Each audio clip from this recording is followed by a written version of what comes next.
ये सभी संज्ञा के भेद सर्वनाम के भेद कहलाते हैं। पुरुषवाचक, नीचवाचक, तुल्यवाचक, निश्चयवाचक, संबंधवाचक, संबंधवाचक ये सभी सर्वनाम के भेद कहलाते हैं।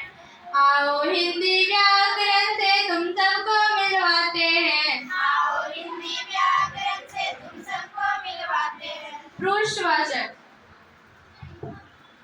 जिस सर्वनाम का प्रयोग स्त्री एवं पुरुष दोनों के लिए किया जाता है। जिस सर्वनाम का प्रयोग स्त्री एवं पुरुष दोनों के लिए किया जाता है। पुरुषवाचक सर्वनाम कहलाता है। पुरुषवाचक सर्वनाम कहलाता है।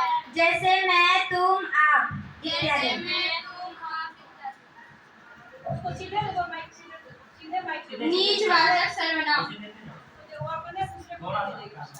जिस सर्वनाम का प्रयोग कर्ता कारक स्वयं के लिए करता है, नीचवाचक कहलाता है। जिस सर्वनाम का प्रयोग कर्ता कारक स्वयं के लिए करता है, नीचवाचक कहलाता है। जैसे स्वयं, अपने आप। जैसे स्वयं, अपने आप।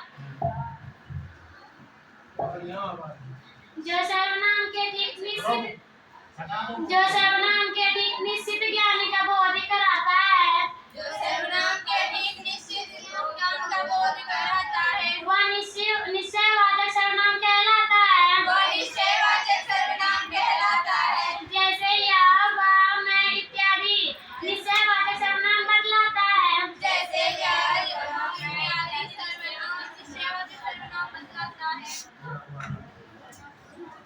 वह सर्वनाम जो किसी निश्चित वस्तु या व्यक्ति का बोध नहीं कराता है, वह निश्चयवाचक सर्वनाम कहलाता है। वह सर्वनाम जो किसी निश्चित व्यक्ति, वस्तु या स्थान का बोध नहीं कराता है, वह निश्चयवाचक कहलाता है। जैसे कोई, कुछ, सब, हर, कोई इत्यादि अनिश्चयवाचक सर्वनाम बतलाता है। जैसे कोई, सब, सर्वनाम, निश्चय सर्वनाम।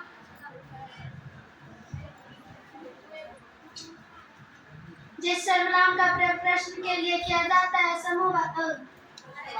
प्रश्नवाचक सर्वनाम कहलाते हैं। जो सर्वनाम का प्रयोग प्रश्न के लिए किया जाता है, वह प्रश्नवाचक सर्वनाम कहलाता है। जैसे कौन, क्या, किसने। जैसे कौन, क्या, किसने। जिस सर्वनाम से वाक्य का संबंध जताता है, संबंधवाचक कहलाता है। जिस सर्वनाम से प्रयोग का संबंध जताता है, संबंधवाचक कहलाता है। जैसे जो, जिसे, जिसने। जैसे जो, जिसे, जिसने।